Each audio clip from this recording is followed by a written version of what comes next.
Music and film go hand in hand, the soundtrack usually emphasizing emotional story beats to truly bring across an actor's performance. And sometimes, it's just a funky beat that'll leave you feeling like you gotta get up and get dancing. Of course, some films rely directly on that, giving us iconic dance choreographies and Billboard chart-topping hits that stay in pop culture discussion for years.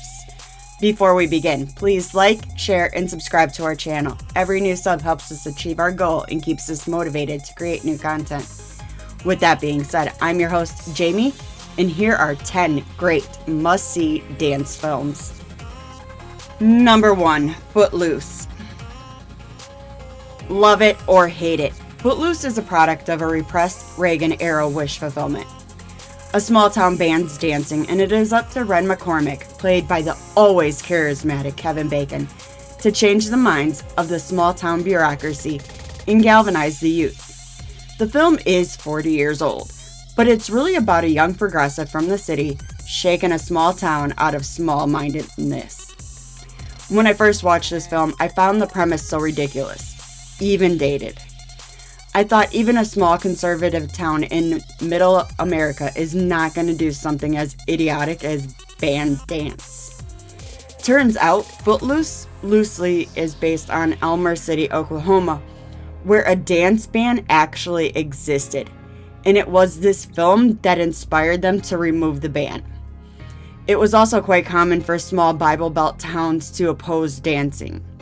So, retrospectively, the most realistic thing about Footloose is conservative towns in Middle America love censorship.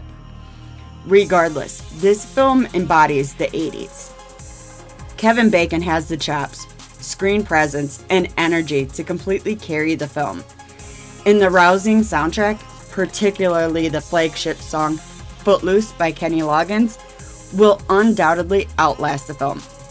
My opinion, which will be unpopular with the fans, but not film scholars, I believe the 2011 remake starring Julianne Hough is a superior film. It had more energy and confidence in itself, an overall stronger ensemble, and less cringe humor. Do you guys have a preference? Leave a comment. Watch the original on Pluto, Philo, Sling, Google Play, and Fandango. Number 2, Flashdance. Maybe I'm jaded, but making a list called Great Dance Films and then flaming them up in my write-up doesn't inspire confidence in my viewers. So what can I say about Flashdance? There are plenty of iconic moments, the biggest being the chair dance scene in the opening sequence that climaxes in a cascade of water over Alex Owens, played by Jennifer Beals. This undoubtedly was a sexual awakening for many. Fun fact, Beals had a French stunt dancer by the name of Marion Jahan for much of the dance sequences. When it comes to a highly regarded infectious soundtrack, Flashdance is top of its class, and that's key for a great dance film. Producer Jerry Bruckheimer's chic signature style, along with the film's likable lead, Jennifer Beals, makes Flashdance a toe-tapping enjoyable watch. The film follows amateur dancer Alex's struggle to become a professional ballerina. She has the skills, but no formal training. Alex toils as a steelworker by day and a cabaret performer by night. The real question is, how does she manage to look that good when she essentially doesn't sleep? You can stream Flashdance over on Google Play, Paramount Plus, Prime, and Apple TV. Number 3, Dirty Dancing. Dirty Dancing is another iconic 80s dance film that features not one, but 2 charismatic leads, Patrick Swayze and Jennifer Grey, who light up the silver screen with their sizzling chemistry. Because of that, Dirty Dancing's sweeping love story is easy to become enthralled with. It's one of those cases where the saccharine storytelling that normally is gag-inducing kinda gets a pass. Dirty Dancing's sultry synthy soundtrack really elevates it to an epic love story status. You could say it takes my breath away. In the film, teenage girl Frances Baby Houseman, played by Gray, is on a resort vacation with her family when she accepts a dance with Johnny Castle, played by Swayze. He's a dance instructor who invites her out for dirty dancing. Don't get me wrong, the dance choreography in this film is fantastic. But dirty? Baby's conservative family would have had a heart attack if they saw the WAP music video, which is ironic because the father is a cardiologist. Dirty Dancing's dance choreography was done by Kenny Ortega, and he is of no relationship to the superbly talented Jenna Ortega, although she's been asked many times. Millennials would know Ortega, Kenny, not Jenna, best for directing Disney Channel's original smash hit, High School Musical. So don't put yourself in a corner. Watch Dirty Dancing on Tubi, Prime, Google Play, and Fandango. Number 4. Save the Last Dance. The list marches on to an unapologetically 90s dance film that is 2000's Save the Last Dance. At the time it was released, the film was the cool, hip It movie. The leads, Julia Stiles and Sean Patrick Thomas, with all their edge and on-screen swagger, made it the film to see as it sprinted its way to become the highest-grossing dance film in decades. Save the Last Dance was also many a millennial's first experience with a modern dance film. So we did, and still do look past a lot of its derivative nature. Beyond cringe and nostalgia, it's still a fun, feel-good with some energetic choreo, and most importantly, a banging soundtrack. Sarah Johnson, played by Stiles, lives with her mother in the suburbs of Chicago. She's an aspiring ballet dancer, but not only fails an audition for Juilliard, loses her mother to a car accident while she does. Grief-stricken and heartbroken, moves in with her father, who lives on the south side of Chicago, to a primarily black neighborhood. Her new school is a bit of a culture shock, but she quickly becomes friends with Chanel, who invites Sarah out to a club. This is Sarah's first experience with hip-hop. I don't buy it either, but we just love Julia Stiles. Regardless, she is introduced to Chanel's brother Derek, an upstanding student on his way to be a pediatrician. This qualifies Derek to take Sarah under his wing to teach her hip-hop moves. I don't buy it either, but we just love Sean Patrick Thomas too. If Save the Last Dance was meant to ease racial tensions in any kind of way or acknowledge cultural appropriation, it does a poor job. Even upon its release, it was considered borderline offensive and undermines real hip-hop. Let's face it was an MTV-produced film made to sell music.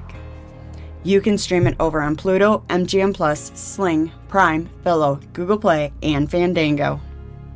Number 5. Saturday Night Fever. Before Pulp Fiction not only revived John Travolta's career, but made him more of an action star in the 90s, he was a go-to for dance and musicals. This was primarily because of the 1-2 punch of Grease and Saturday Night Fever, both which were critical and commercial successes that would cement themselves as cultural phenomenon. Saturday Night Fever is another dance film where I heard the soundtrack long before I watched the film. The funky disco rock sounds of the Bee Gees often rang through my house as a child, thanks to my mother's affinity for musicals and such. I loved the soundtrack long before I even saw the film. John Travolta does his due diligence in the strongest film on this list so far, albeit one that has not aged well. While the story does address racism, the toxic masculinity within it, not so much. Saturday Night Fever is a melodrama after all. The smart use of Steadicam and overhead shots help immerse viewers in the late-night world of disco, as well as highlight the intimate relationship between various characters. So disco your way to Prime, Fandango, and Google Play to check it out. Number 6. Mao's Last Dancer. Mao's Last Dancer is a 2009 dance film produced in Australia and based on the 2003 memoir of Lee Cruxon himself. It revolves around a young Chinese boy, Li Cruxin, growing up in the 70s during Chairman Mao Zedong's Cultural Revolution. Li was chosen to train as a dancer by the Chinese Communist government and represent his country. He would eventually defect to the USA. Mao's Last Dancer explores the dangers of nationalism and takes a more nuanced look at patriotism. Though it is based on a true story, it often feels a bit tropey and dramatic. Regardless, it contains many gorgeous dance sequences and beautiful musical numbers. It's also nice to take a break from Hollywood and explore some of the dance films other countries have to offer. Although its perspective does align with the USA's misguided pro-capitalist, anti-communist sentiment. Li Cruxin himself became a renowned philanthropist, even called the philanthropic rainmaker extraordinaire. He has inspired others to take interest in arts and culture throughout Asia. Li also bolstered interest in ballet in Australia. You can watch Mao's Last Dancer on Peacock, Tubi, Pluto, Plex, Google Play, Fandango, and Prime. Number 7, La La Land. Okay, so La La Land may actually be the best film on this list. La La Land harkens back to the sweeping, upbeat musicals of old. The film gets A's across the board. The vivid set pieces, colorful art direction, and energetic bravado in the dance choreography come together to make a near-perfect film. La La Land is entertaining and deeply caring in the way in which it captures the insecurities of living as an artist, as well as all the pains that come with not being able to live off of one's art. This is reflected in the musical numbers that move on a spectrum of heart-wrenchingly poignant to upbeat and lighthearted. La La Land has great script, great direction, great soundtrack, great production design, great choreography, and keep up, this is the one thing I haven't mentioned yet, great leads. La La Land is the third team up of Ryan Gosling and Emma Stone. Studios and audiences can actually agree that these two working together is a wonderful idea. Stone and Gosling have a repertoire and on-screen chemistry that is rare, but that does seem to be a common element of the films on this list, along with having legendary soundtracks. Both Emma Stone and Ryan Gosling were nominated for Academy Awards for their performances. Stone went on to win the coveted award. Get swept away over on Prime, Google Play, and Fandango. Number 8, Step Up. Step Up is a guilty pleasure of mine. It was released in the aughts along with a glut of other dance films. So how did Step Up manage to stand out amongst them? The film wasn't particularly special in terms of plot or characters, and had a boilerplate love story. However, the dancing was genuinely exciting and cool. It actually made me want to learn how to dance. Even more so, Step Up was bolstered by the electricity between the leads, eventual superstar Channing Tatum and the insatiable Jenna Dewan. It's no surprise that the two eventually fell in love and got married in real life. And I'll admit, I was upset that they split. They always exuded high school sweetheart vibes. I also have to shout out Step Up 2 and 3, which I felt improved upon Step Up pretty much across the board. Both had exemplary dance sequences and creative dance choreography with rousing music to match. You can stream it on Disney+, Prime, Google Play, and Fandango. Number 9, Fame. And we're taking it back to the 80s with Fame. Although given Fame's overall aesthetic and style coupled with the fact that 1980 embodied almost none of what we know about the 80s, the film is an honorary 70s dance flick.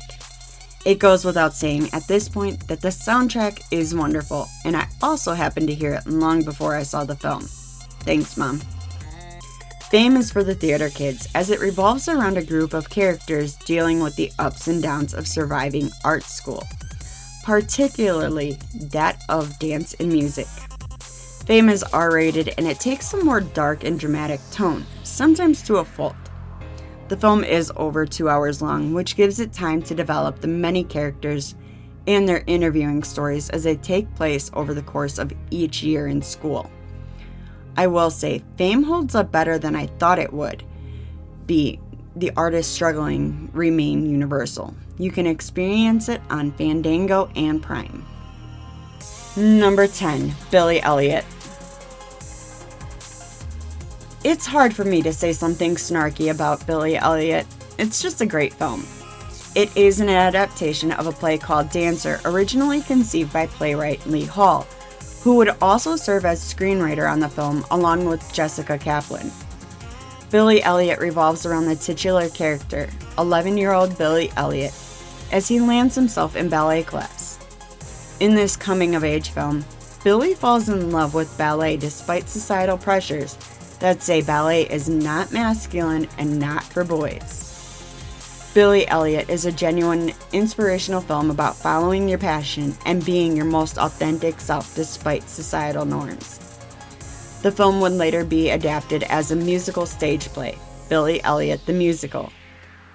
Lee Hall would return to work on it in collaboration with musical megastar Sir Elton John, bringing the play to Broadway.